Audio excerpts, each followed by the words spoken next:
everybody, what is going on? I am Maximus Rex, and this is Big Baby Reviews. Check out my comic books, Big Baby and STARCRASHER, at KINGCOMICS.CA. Today, guys, Greg Capullo Day. We're taking a look at X-Force, issue number 25, August 1993. This comic is three things.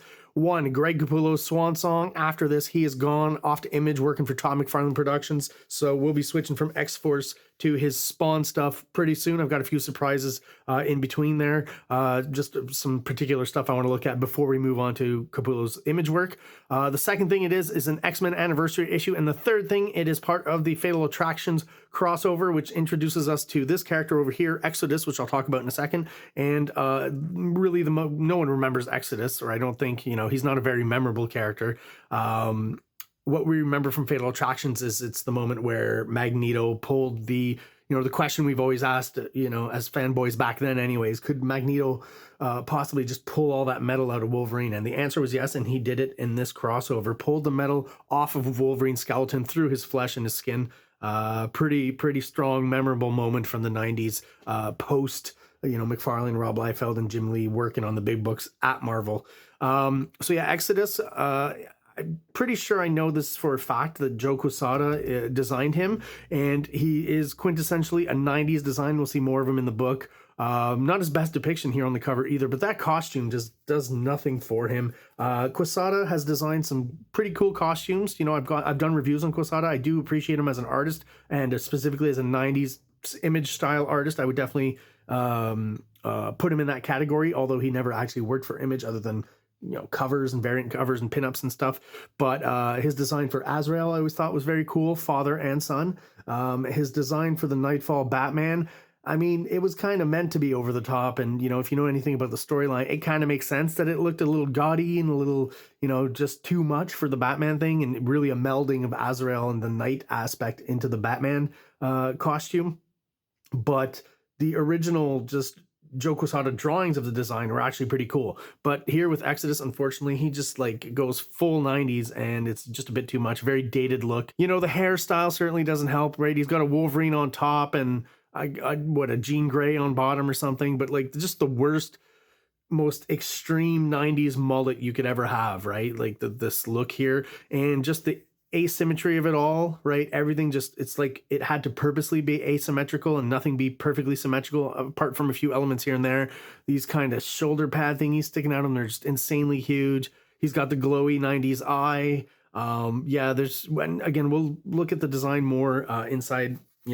We'll get to see the whole thing kind of in there's got to be at least one or two Exodus money shots in this book. But yeah, other than that, great cover. I love the fact that it's a wraparound that you can open up like this. Nice big image.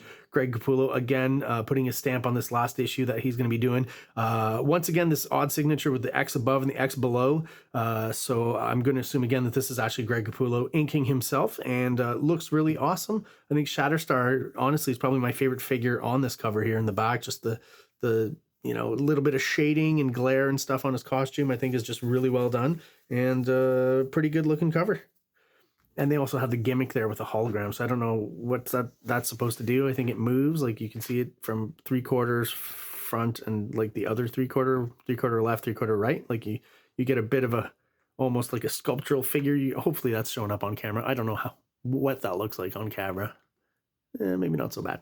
Anyways, so let's have a look inside.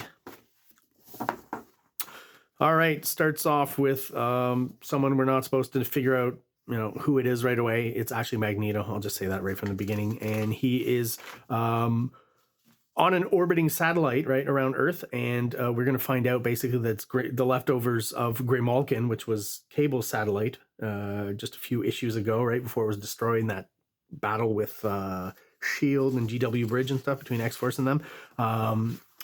But I like just art-wise the layout here, just a basic kind of, villainy kind of Dr. Evil kind of guy looking at a screen, very James Bondish, I guess. It's something we've all seen before, but it's a nice opportunity for, Greg Capullo to do a bit of cartooning and draw every kind of X character that is around at that time. There's this guy here. If correct me if I'm wrong in the comments, but I think his name was Extreme or something like that. Literally, I don't know if they were trying to beat Rob Liefeld to it, but they're before Rob Liefeld calls a character Extreme, we are. I might be misremembering that, but I feel like that's what this guy's name is. Very 90s forgettable character once again. Now I'm curious about him. I need to look at some of that stuff. And then, you know, let's take the opportunity to remind you of the players and who X-Force are right now, right? So we've got kind of the original X-Force iteration that Rob Liefeld kept from New Mutants. And we've got a few of the New Mutants who've come back, right? Sunspot and Richter, at least for now, right? And then there's Rusty and I forget the other girl's name every time in this issue as well that they rescued last issue. So it starts off with a very mysterious figure here in the foreground in the shadows, right? No idea who this guy is. Obviously we know who that is. It establishes what's going to be going on, right? Cable kind of coming in from the shadows and testing, I guess, is what they're trying to get across here. Testing the X-Force members now that he's back. See what they learned maybe in his absence. See them work as a team. So again, Farrell has picked up on a scent of something that's not supposed to be there, their home base here. So yeah, that's where they're off to, splitting up to see who the possible intruder is. You see him again here in the background. Nice bit of storytelling there. I think that's just such a nice touch. Keeping him in silhouette like that obviously makes sense. But just really, again, this is Greg Capullo's last issue on X-Force. I feel like he's putting in a lot of effort on this one. Beautiful layouts, beautiful kind of establishing shots, really doing some solid storytelling as well, and some solid kind of 90s action shots and team shots like we get here. I still like that he's having Farrell kind of run like a cat would.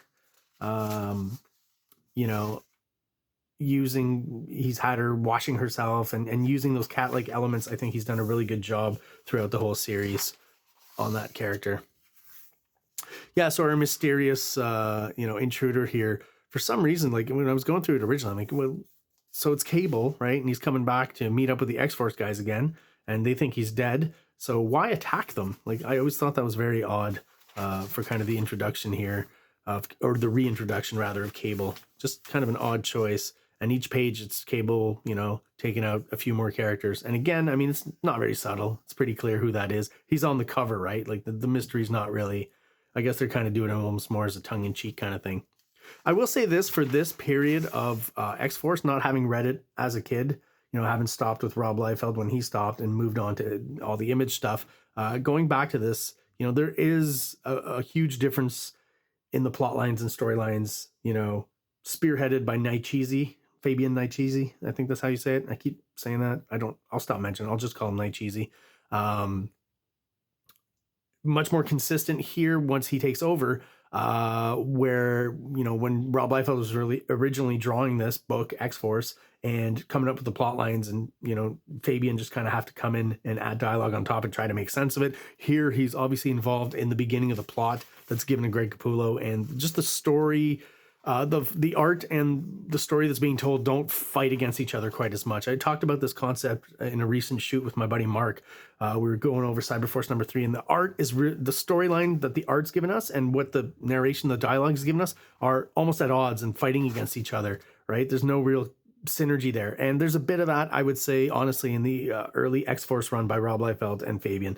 I really enjoy it. It's fun. It's something that's very nostalgic. But looking back, you know, and reading it again, there's clearly some weak points, again, and a disconnect between the art and the story. But here with Greg Capullo on, great storyteller, everything is very consistent, and the title just feels more solid and like it's going somewhere, as opposed to the Rob Liefeld early run.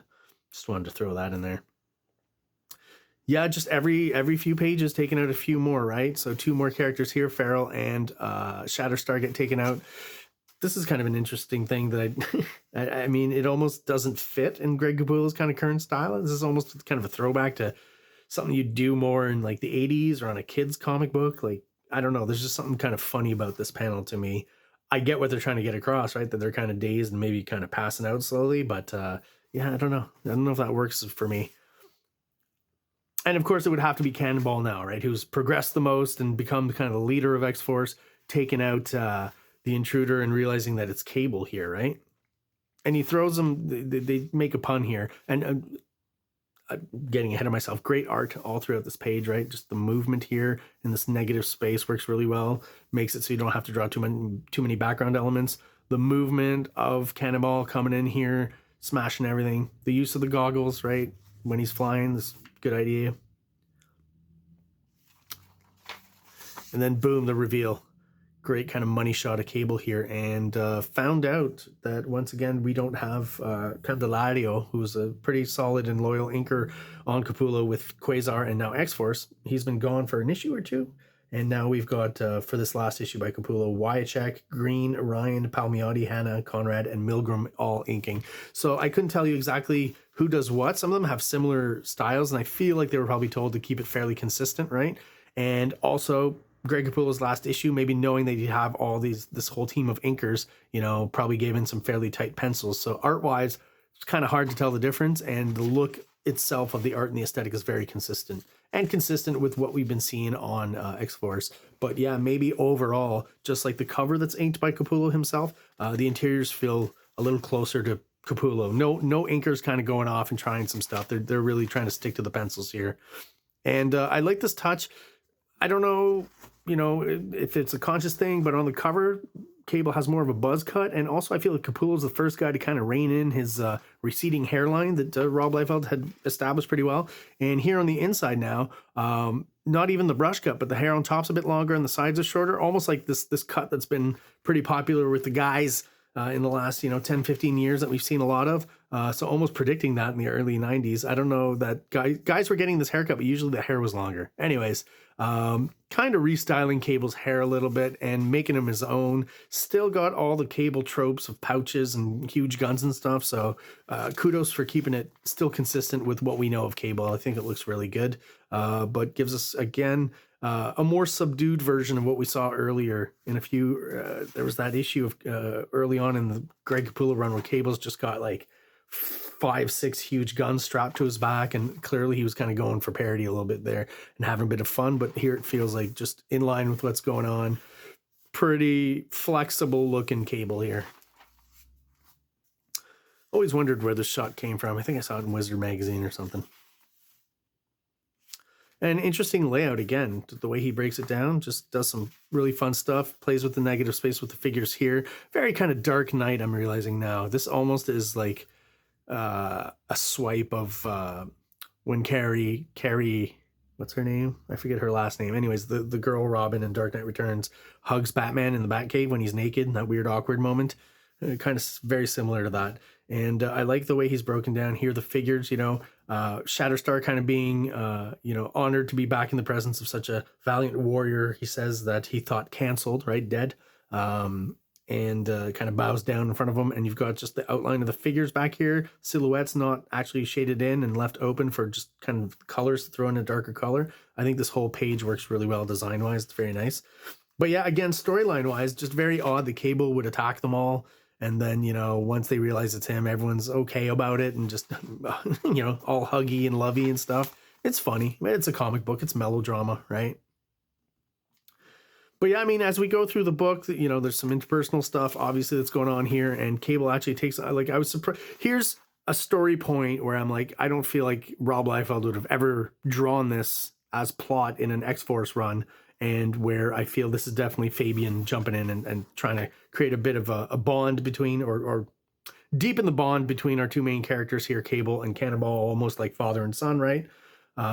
So, Cable starts off, Sam, you've been weighed down by the burden of leadership since I left, forced to make the kinds of decisions no one your age should have to make. You've wrestled with the responsibility of lives balancing on your every word. Tell me the truth, Sam. Tell yourself the truth. That it isn't too much for any one man or woman to bear. Tell me you haven't felt yourself alone and apart from everyone around you. It's the isolation of leadership, and it isn't pleasant, I know. So tell me that you haven't purposely distanced yourself emotionally for fear of being hurt or hurting others. And this is pretty, on the nose kind of dialogue, obviously. It's very melodramatic and almost like soap opera-ish, right? But again, for comics at the time meant for younger kids, I totally get it, but it's kind of hard on your sleeve, I don't feel like Cable's emotionally in tune like this necessarily. That's not the vibe I get from Cable. It's kind of a weird moment, but also those are the kind of things that to me point out that, Fabian's got a little more control now on the storyline and on the dialogue. And he's the one spearheading where the action is going, rather than the artist, like back in the day when Rob Liefeld was drawing it. We get our Predator moment here. That's cool. Interesting bit of framing there. And yeah, just a good look. So maybe here's a page where like I see a slight kind of change. So I can, you know, I think, or I definitely feel that this is a different inker, but I just couldn't tell you who it is. There's some pages where like it almost feels like an older school kind of inker. Yeah, this shot here, there was something about it that when I looked at it just felt not quite as sharp as, you know, the more kind of 90s angular stuff, and softened a little bit in some of the figure work. So this feels a little bit more 80s than 90s in an odd way. So this page finally, Cable just kind of, you know, lets it all hang out and gives all the X-Force members the whole kind of gist of his backstory and where he's from and his mysterious past and present and future and all that stuff. He is a time traveler, right? So he was originally sent to the future, and in this future, Apocalypse kind of rules over all, and it's kind of a fascist state, and he's come back in time to hopefully stop that future from happening, right? This was a fun page just because it put it all together. If, you know, I'd only read the Rob Liefeld stuff originally and not this continuation of X-Force with Greg Capullo. Again, Fabian kind of head writer on this. And he really kind of spells it out here. And it was just satisfying to finally kind of have answers to at least some of the mysteries behind Cable and his origins that I was asking myself back then as a kid. So it was kind of nice to get this page and get the gist, just like it seems pretty nice for the members of X-Force there. So, you know, Sam explaining, yeah, that's pretty good. You know, how's that for straight talk, right? Pretty good. So Cable finally just lets it all out, lets them know what's what. And, you know, now they're back in action, led by Cable. There's another intruder. Originally it was Cable, now it's this Exodus guy, and he's here for Sam and Sunspot, right? Because they're the two most closely tied to the external, so there's some sort of connection there that Exodus, I guess, wants to take advantage of. I don't know. Another shot of Exodus and his like really horrible costume design. Again, Quesada did some really good stuff. This is definitely not one of his better designs. Even Ash I would put above this.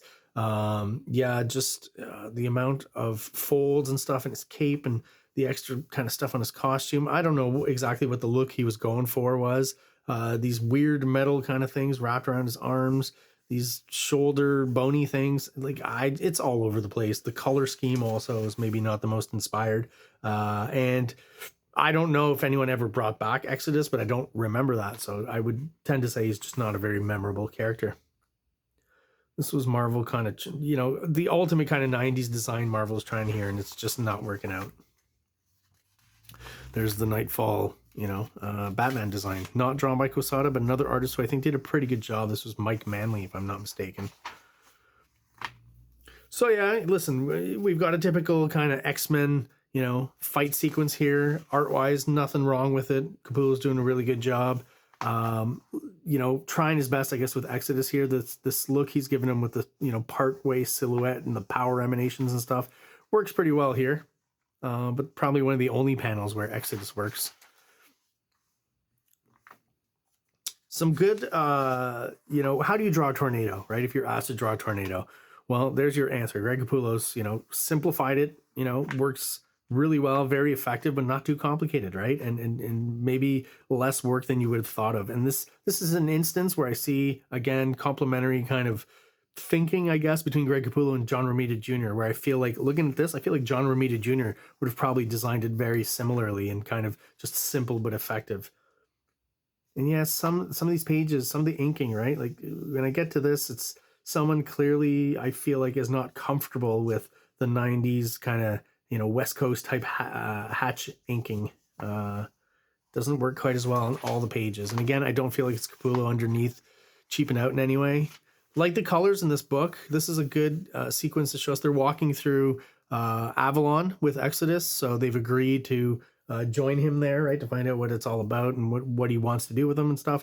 And again, some great tech from Greg Capullo all the way throughout. And the coloring really, you know, just amplifies it and makes it, really gives it the right atmosphere, I guess, right? The lights are kind of out in the sequence that they're in here and just lights coming in from space. Just, I love the coloring here. Just really well done. Really kind of atmospheric and works for me really well. With accompanied, like I said, by some just amazing Greg Capullo technology. More of that here. And finally, we meet even Exodus has a master or a patron or whatever you want to call him. And here he is wearing the robe here. Not quite a huge mystery. I'm just spoiling it for you. It is Magneto, right? Because again, we are in a Fatal Attractions crossover.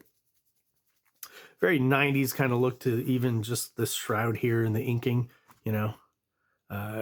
This is something we're going to see early on Spawn when Greg Capullo jumps on there, and slowly but surely that's going to make way for the McFarlane aesthetic on top. So this is definitely the last bit of Capullo we're going to get with the West Coast aesthetic on top.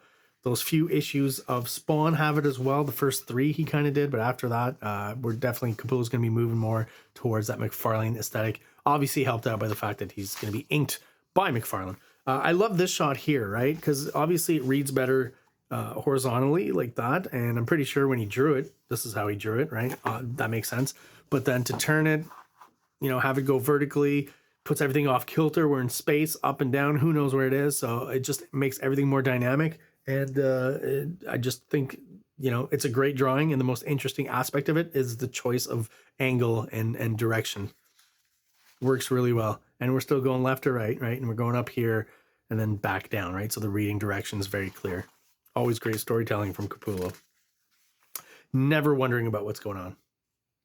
Yeah, so the visual depiction of technology, once again, by Capullo is always stellar. Love what he's got here, where it's almost, it looks to me like almost slightly amphibian-ish or lizard-ish. I don't know. You know, sometimes artists take inspiration for spaceships from weird places. It could almost be like a chainsaw or part of a chainsaw, the engine and the handle here. I don't know, but it works really well. Kind of the cold, clean, Stanley Kubrick-ish kind of style, and then a little bit of kind of muckety-muck technology, kind of a little more rough, I guess is how I describe it. Give you know, the whole structure a little bit more texture. And of course, you know, the other members of X-Force aren't far behind, so they're going to, you know, obviously challenge Exodus here up on Avalon, and we get a pretty good action sequence, which I'm not going to spend too much time on because, you know, Greg Capullo is solid at it. But really, other than, you know, saying for every other page we go through how great the art is, I want to get to the moment in the storyline here that's kind of interesting, and that's probably the most interesting part of this book to me, storyline wise. So we'll get to that. It is a 40 pager instead of just a regular 22 page comic, so there's a little bit more stuff to get through. So I definitely want to move ahead and hit the most important moment. Here's a cool shot. Again, the angle, this totally to me could be almost like John Romita Jr. Just thicker lines on the inking there, and the angle and the kind of square kind of aspect of the composition. Yeah, just, and what a great kind of crop. What an interesting shot. Always good money shots of Cable all the way throughout. And this is what I mean about the hair, right? Like the hairstyle of Cable is now changing a little bit, and maybe that's what Capullo brought to it. It's almost like Cable got a little bit younger under Capullo's pencil. And bam, of course, Magneto is revealed. Cable, of course, is going to come in guns a-blazing, and you know, in a preview, I guess, of what's going to be happening to Wolverine. Great shot of Magneto here too, punching Cable. Just, yeah, he looks really evil, even though he's still got kind of that classic costume of his from the 60s. You know, they're doing their damnedest with the hatching and stuff just to make it look menacing and more of a 90s kind of aesthetic. Yeah, so again, in a preview of what will be happening to Wolverine in a few issues of this crossover, Cable just gets taken apart, and man, just a great shot of what's happening there, and Capullo just really excelling at doing it. And right away, this next panel where, like, ooh, the cybernetic part of his body is almost gone. You got a big puddle of blood here, and they actually colored it red, which is interesting. And yeah, Cable, I mean, right away, his whole face is inflamed, like he got into like a 12 round fight of boxing or UFC, just maimed and inflamed all over the place. This whole page, this shot here, just amazing stuff. And Magneto, the maniacal kind of ha standing over him. Great version of that from Greg Capullo. And then, you know, Cable actually body slides, which he hasn't done in a while because he was able to take control of the computer. I forget the name. It talks to him here. That was established in the Mike Mignola issue, X-Force number 7 or 8 or something like that, that he's got this computer, and that's who teleported him out, and the computer came with him, and he can communicate there. I don't know if I'm explaining that right, but, you know, if you're familiar with the series, you know what I'm talking about. If you're not, it's not the end of the world either. And that's the end of Greg Capullo on X-Force, leaving us just with a nice kind of dark, moody shot of a few X-Force members, Exodus, Magneto, looking at the aftermath of what happened on Avalon. Another just simple background shot of him, Warpath holding Cable here, all kind of broken down and beaten up. That's fun. All right, well, that's going to do it, guys, for this issue and Greg Capullo's last on X-Force. If you're still watching and you are subscribed, thank you so much. I really do appreciate the support, guys. If you're watching but you're not subscribed, please do so below. It only takes a quick second for you, and it really helps the channel out, helps us grow, and helps get us out there to other people who are into comic books just like we are. Speaking of comic books, I make my own Big Baby and STARCRASHER. You can check those out at KingComics.CA. Everyone out there, thanks again for watching. Have yourselves an awesome day. Like, subscribe, like, subscribe.